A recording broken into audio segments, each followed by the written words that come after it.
বাস করত পরম ভক্ত হাতি। এই হাতি হচ্ছে বিশ্বকর্মার বাহন। আমা বিশ্বকর্মাও পরম কৃষ্ণ ভক্ত। বিশ্বকর্মা সারা দিন ওই কাজ করে আর মুখে গোবিন্দের নাম করে। বিশ্বকর্মার মুখে গোবিন্দের নাম কোনো সময় বিরাম যায় না। এর জন্য তিনি বিশ্বকর্মা, বিশ্বের কর্মা। তার কর্ম কোনো সময় বন্ধ থাকে না। কর্ম মানে কি? এই ঘর বাড়ি টাকা পয়সা রোজগার করা বলে ওটাই এই জগতের কর্ম, আর ওই জগতের কর্ম হচ্ছে নাম।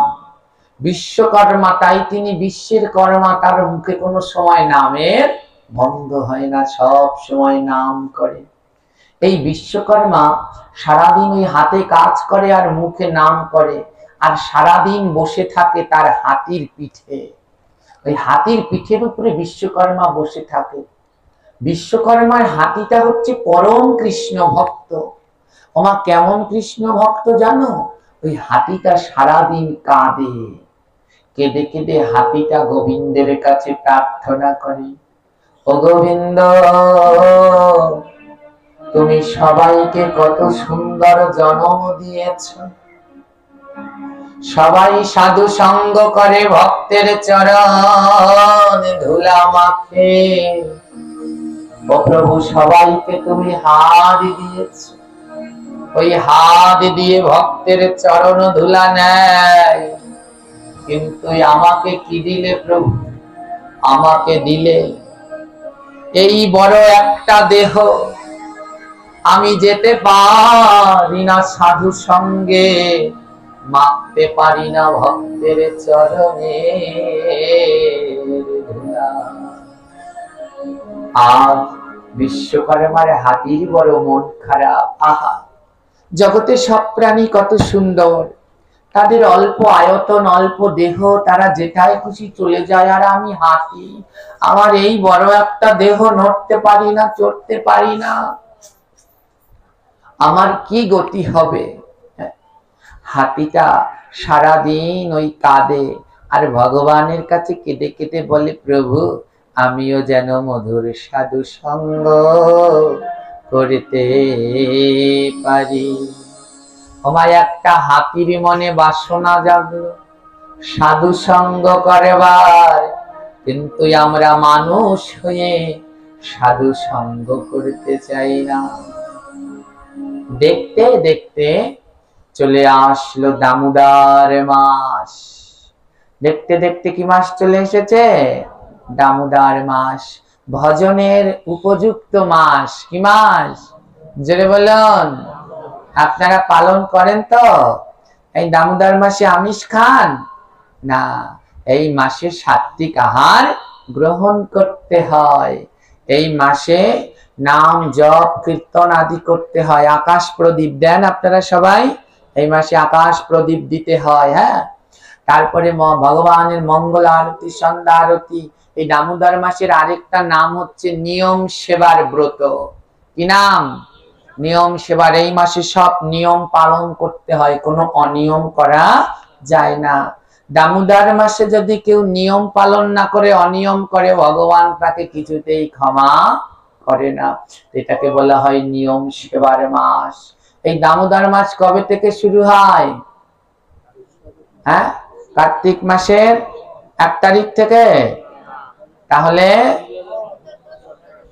যায়নি তাই অনেকে পালন করে কার্তিক মাসের 1 তারিখ থেকে, কিন্তু কার্তিক মাসের 1 তারিখ থেকে দামোদর মাস না।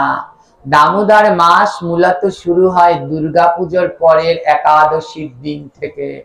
পাশাঙ্কুশা একাদশী থেকে উত্থান একাদশী, এই 1 মাসকে বলা হয় দামোদর মাস। আমাদের শাস্ত্রে 12টা মাস রয়েছে, আর আমাদের মাসগুলো শুরু হয় একাদশী থেকে।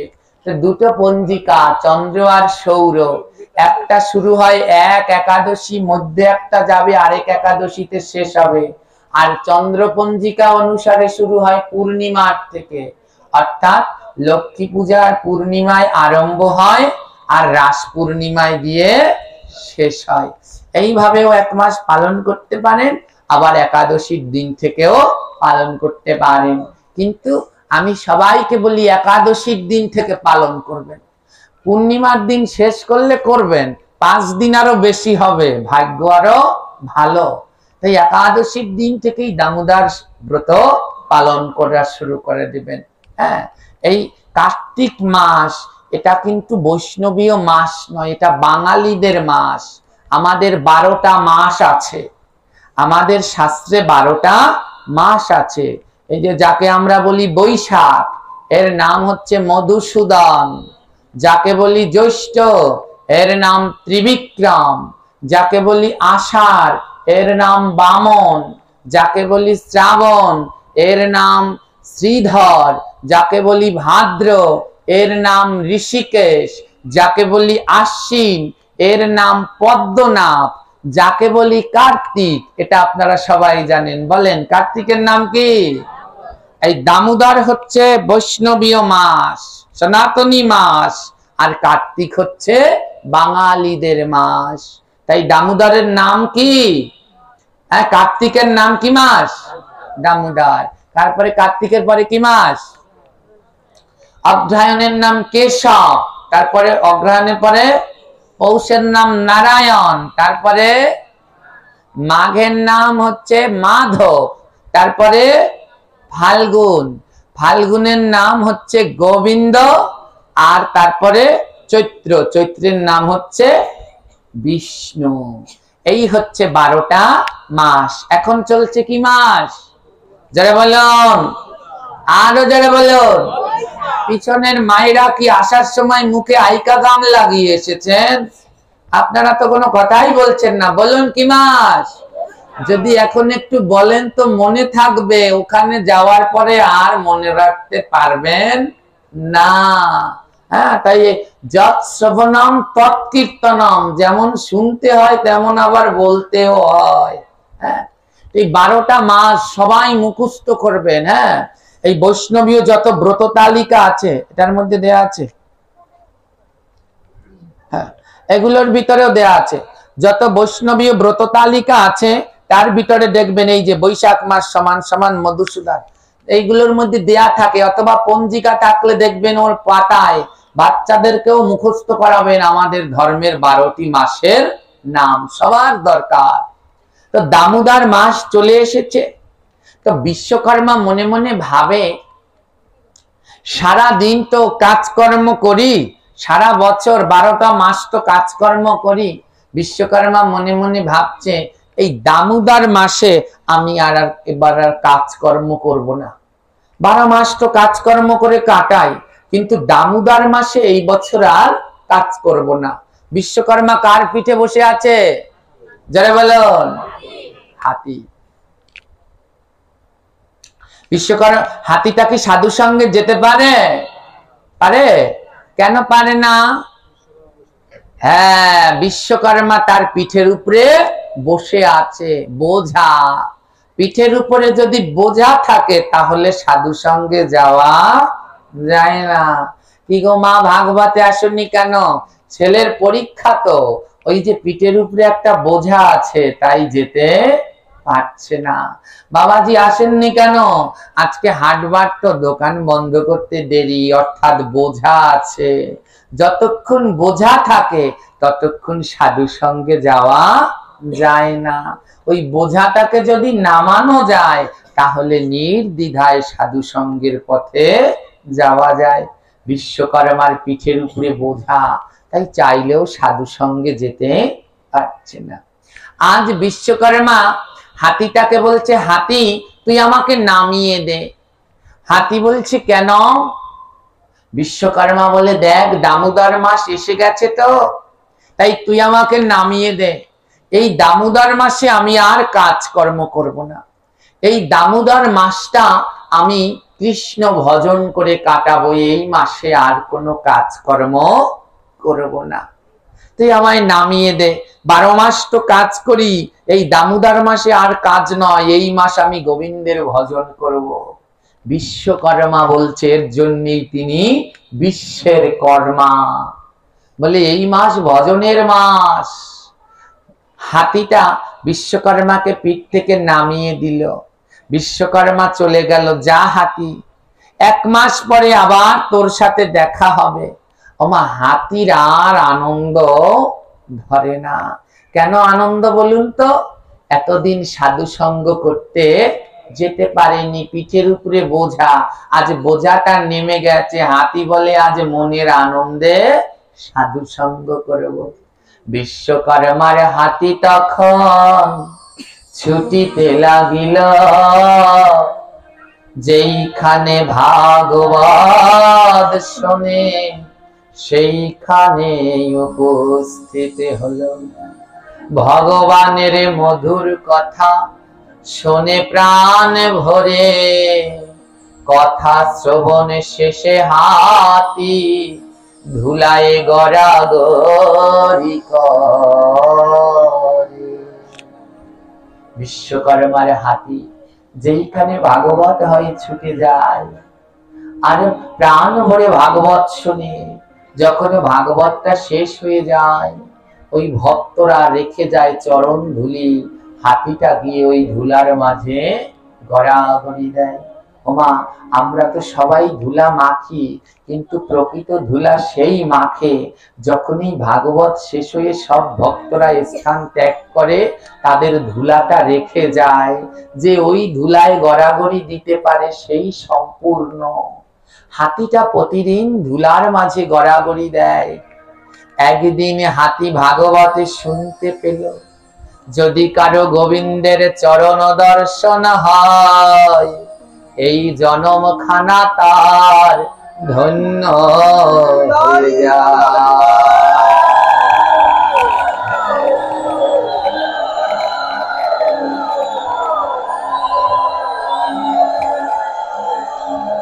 বলছে কেউ যদি গোবিন্দের চরণ দর্শন পায়, তার মানব জীবনটা, তার জয় জনমই হোক, সেই জীবনটা ধন্য হয়ে যায়।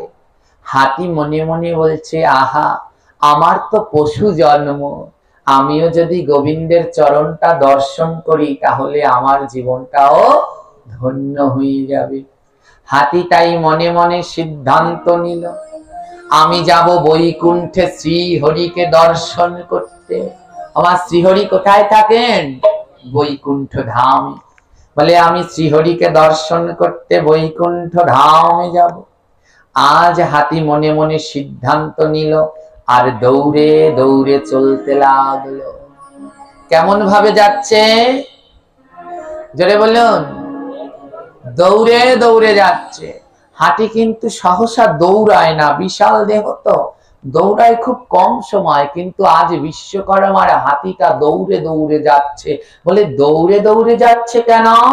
মহাজন বলছে, হে মানুষ, যা করো তাড়াতাড়ি করো, সময় কিন্তু খুব কম।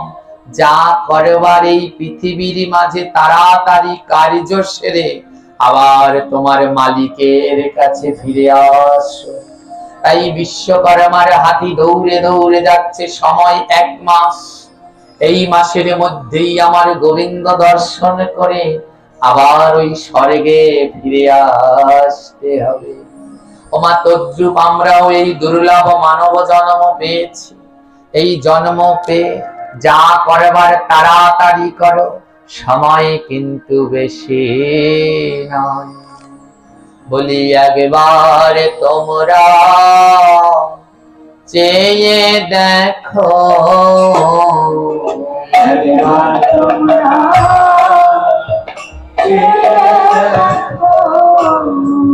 বলি বেলা কিন্তু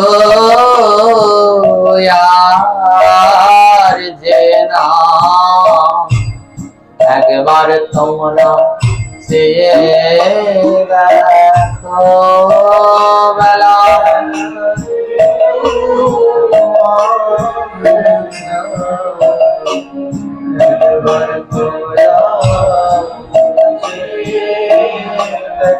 আমরা সবাই ভক্তে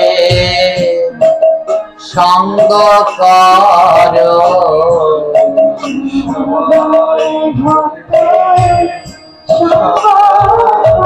আমরা সবাই ভক্তে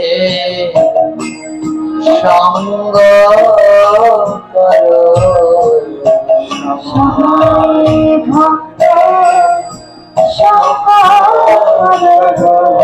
ভক্তের অঙ্গে অঙ্গ পরম ভক্ত সঙ্গ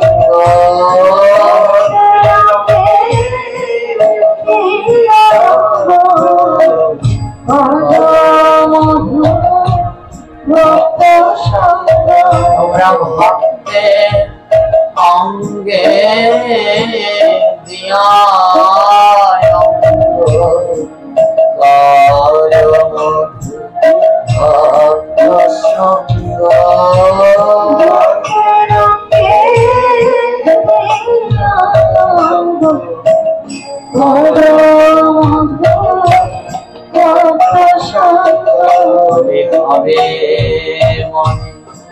প্রেম তরঙ্গ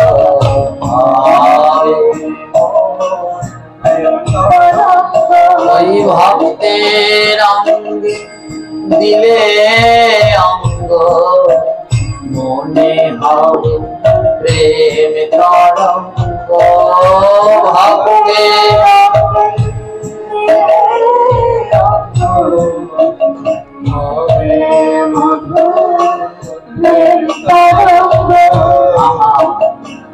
আর হাতিটা কি করে জানো? ওই ঘুরে ঘুরে ভক্ত সঙ্গ করে দৌড়ে দৌড়ে চলছে। আজ গোবিন্দের চরণ দর্শন করবে বলে হাতিটা দৌড়ে দৌড়ে দৌড়ে দৌড়ে যাচ্ছে।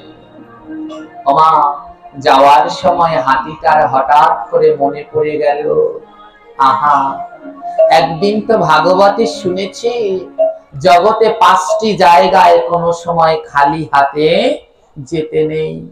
আমার আপনাদের মনে আছে, আমি যখন আগে পাঠ করতাম তখন শুনিয়েছিলাম জগতে কয়টা জায়গায় খালি হাতে যেতে নেই? 5টা জায়গায়। তার ভিতরে একটা হচ্ছে ভাগবত পাঠ আর ভগবান। আজও অনেকে মনে রেখেছে, এখনো তাই 2-3 জনে ফুল তুলসী একটা ফল হলেও ভাগবতে নিয়ে আসছে। হ্যাঁ, ভাগবতে খালি হাতে যেতে নেই, একটা ফুল তুলসী যা হোক সঙ্গে করে নিয়ে যেও। ভাগবতে খালি হাতে গেলে অপরাধ হয়ে যায়। হ্যাঁ, এই ভাগবত পাঠে এসেই বসে পড়তে নেই, ভাগবত পাঠে এসে আগে প্রণাম করে তারপরে স্থানে বসতে হয় ভাগবতে ফুল তুলসী দিয়ে।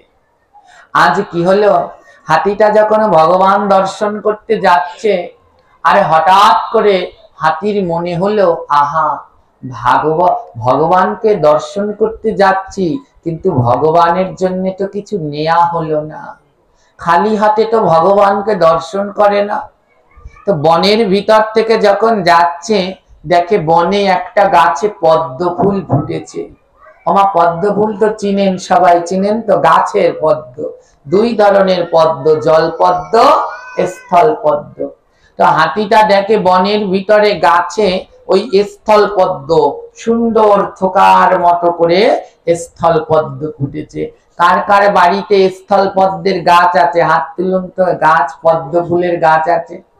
অল্প কজনার বাড়িতে। বা আর নামান, এবারে পদ্ম ফুলের গাছ নাই কিংবা আছে, কিন্তু ভগবানের চরণে পদ্ম ফুল জীবনে হলে একদিন দিয়েছেন। কে কে দিয়েছেন পদ্ম ফুল ভগবানের জীবনে?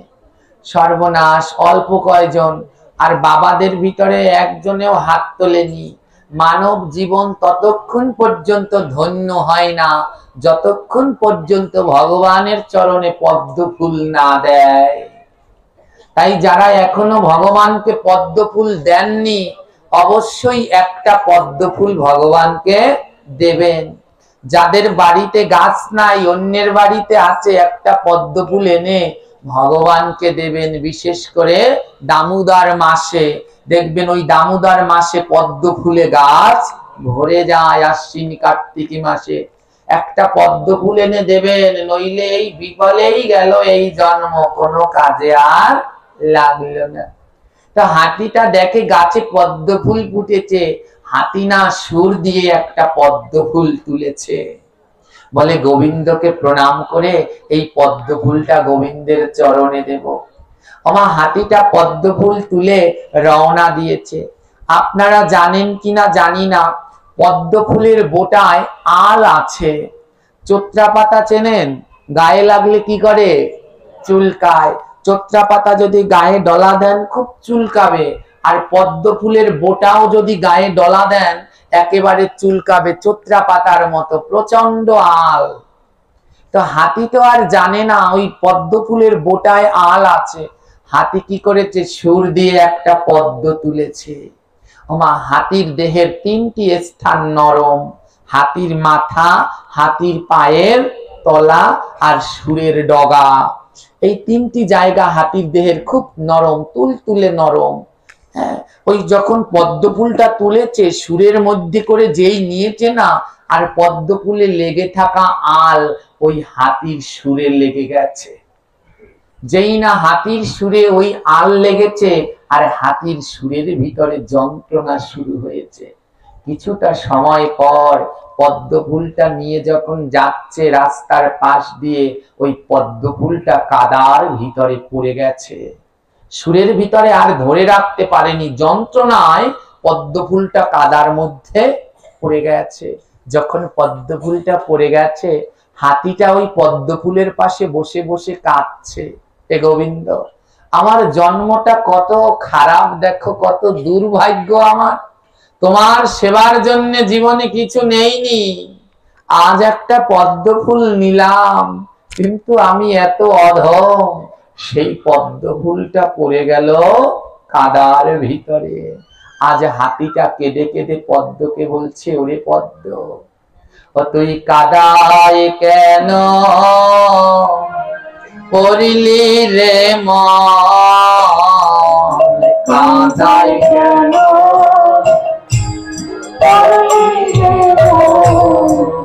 তুই কাদায় কেন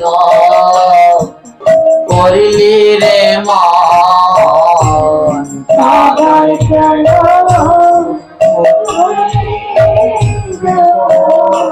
যদি পড়তিস ধুলার মাঝে, যদি বলছি পদ্ম তুই কাদায় পড়লি কেন, ধুলায় পড়তে পারলি না? ওমা, এই পদ্মটা কি জানেন?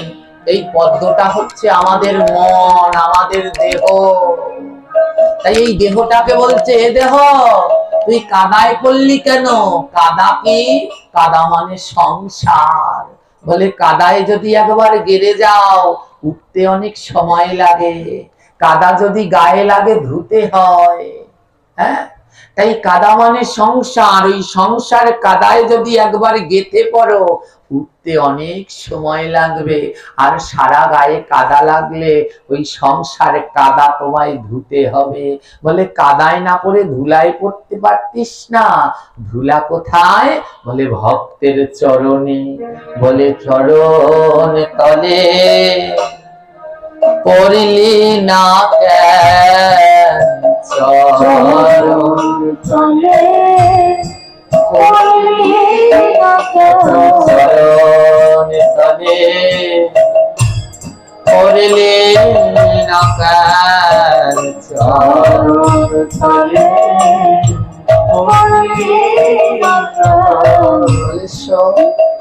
এই সংসার কাদায় করে ডুবে না থেকে যদি ভক্তের ধুলায় পড়তি, ওরে আমার দেহ পদ্ম, তোর জীবন ধন্য হতো।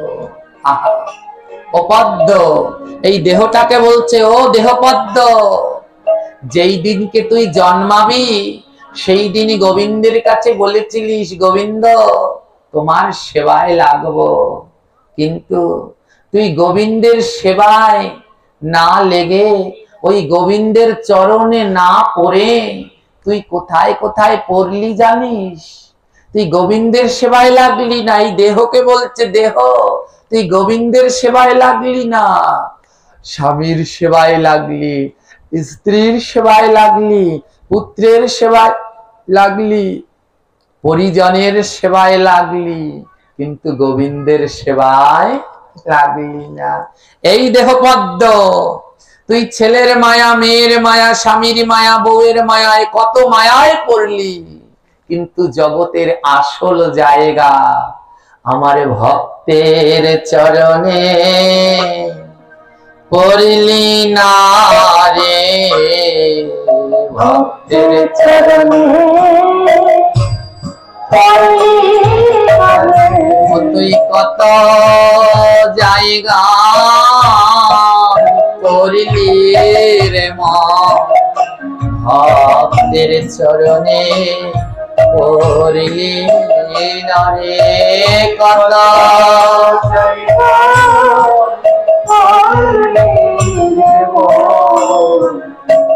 ভক্তের চরণে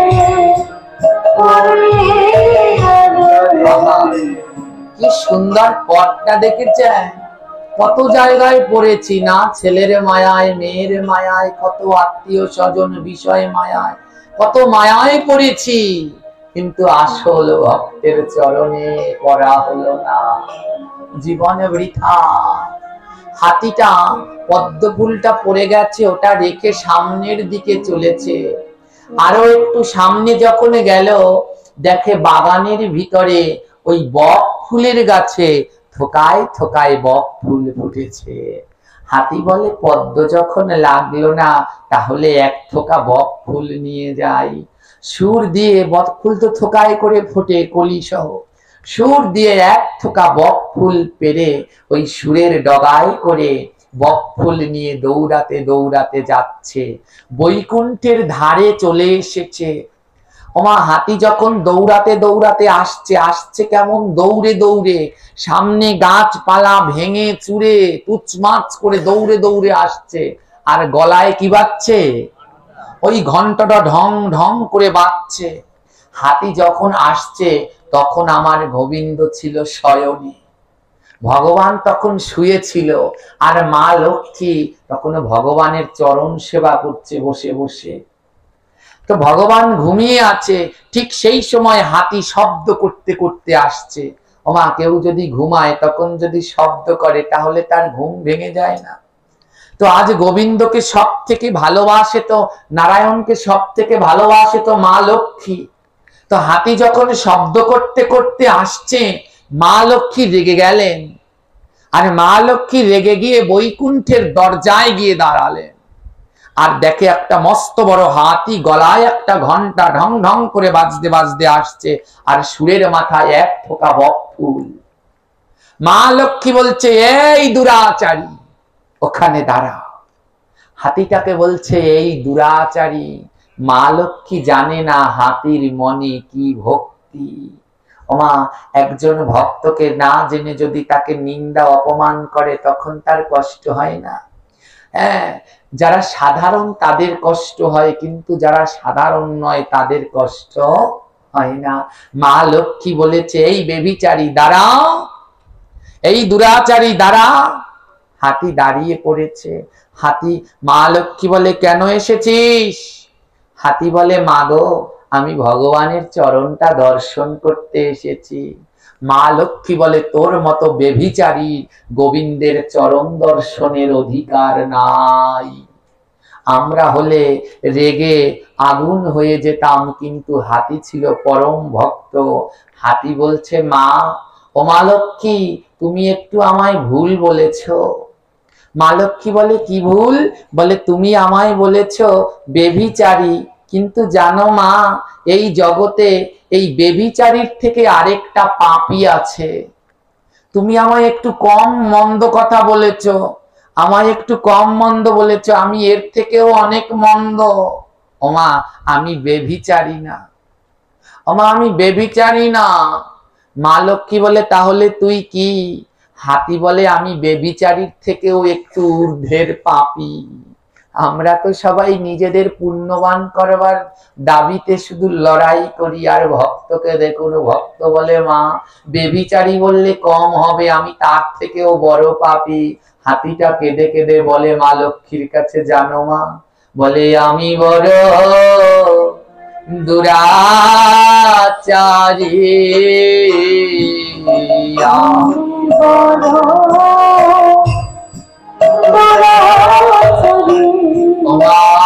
হতে পারলাম না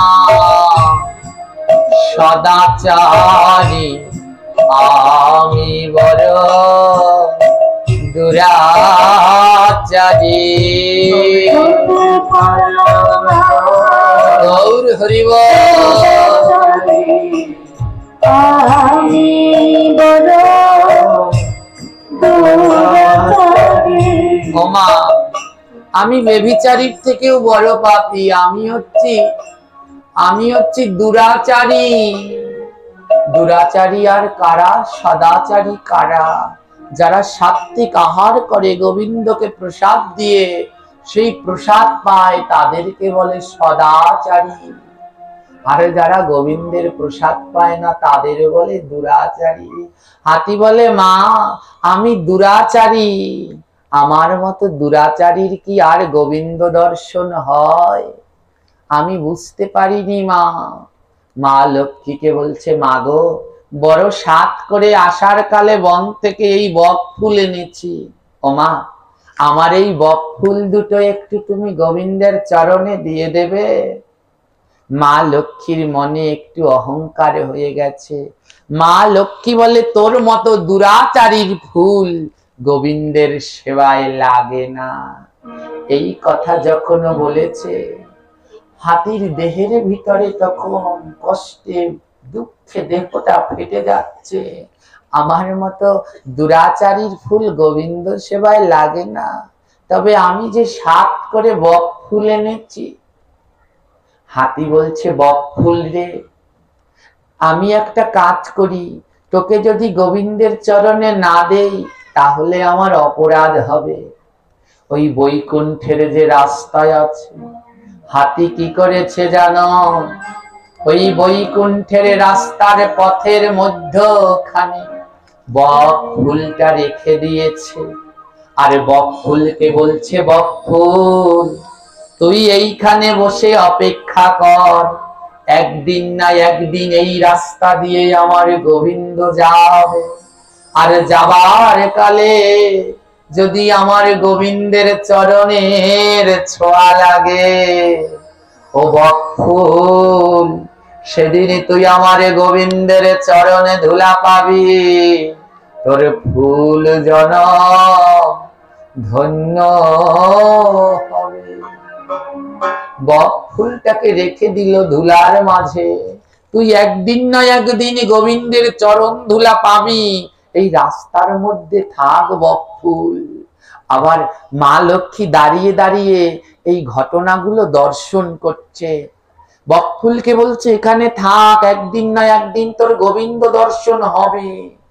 আবার বক ফুলকে বলছে, জানিস বক ফুল, তুই একদিন না একদিন গোবিন্দের চরণ ধুলা পাবি, কিন্তু আমি হাতি, আমি এত অধম, আমার বোধহয় গোবিন্দ দর্শনও হবে না, আর গোবিন্দের চরণ ধুলাও পাওয়া হবে না। তাই হাতিটা কি করেছে? ওই বৈকুণ্ঠের রাস্তার উপরে শুয়ে পড়েছে। আর শুয়ে পড়ে গোবিন্দকে ডেকে ডেকে বলছে, গোবিন্দ, এই রাস্তা দিয়ে যেমন তুমিও যাওয়া আসা করো, তেমনি তোমার ভক্তরাও এই রাস্তা দিয়ে তোমার বৈকুণ্ঠে যায়। হে প্রভু, তাই তোমার এই রাস্তায় নিশ্চয়ই ভক্তের ধুলাও আছে। হাতি বলে, গোবিন্দ, বড় সাত করে এসেছিলাম তোমার ধুলা মাগবো বলে, কিন্তু আমার তো পোড়া কপাল, তোমার ধুলায় আমি পেলাম না। তাই গোবিন্দ, আজ কি করব জানো? আজ ভক্তের ধুলা মেখে যাব,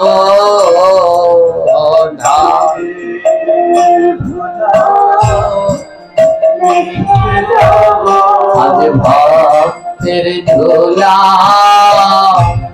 মেখে যাব,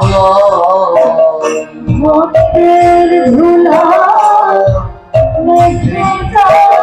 আমি তোমার ধুলা নাইবা পেলাম, তোমার ভক্তের ধুলা মেখে গেলাম।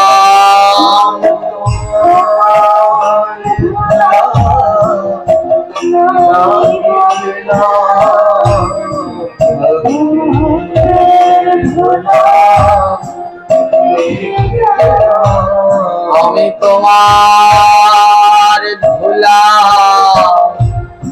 নাই বা পেলাম, তোমার ভক্তের ধুলা মেখে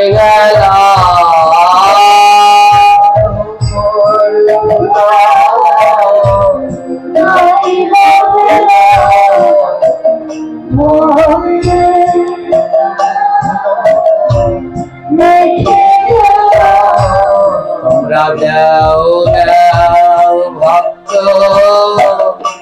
চরণ ধুলি,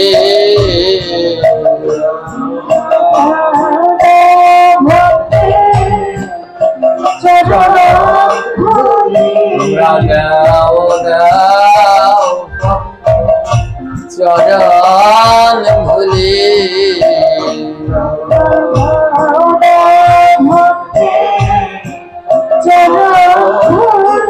আমি অঙ্গে মাগবা সঙ্গে রাগব, দেও দেও ভক্ত চরণ ধুলি। অঙ্গে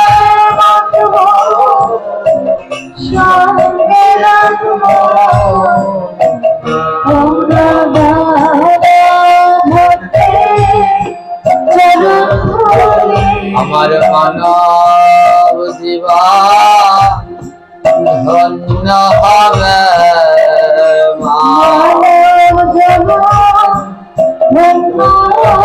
আরে যেদিন ভক্তে পরশ হবে,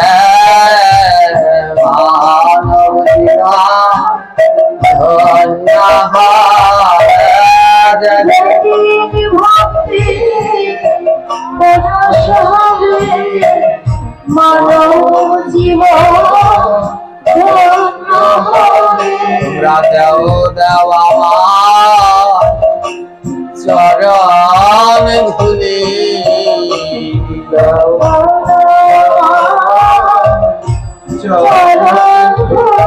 আমি এই না ধুলা মাথায় দেব, তোমরা দেও দেও আমার চরণ ধুলি।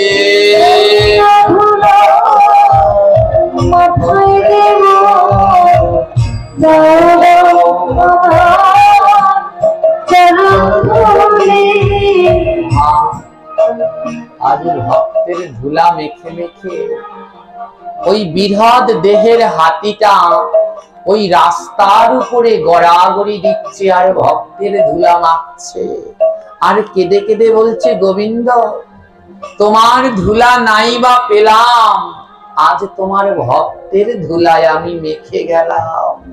আর তোমার ভক্তের ধুলা মাখতে মাখতে একদিন না একদিন আমি তোমার ধুলাও নিতাই গো হরি বলে।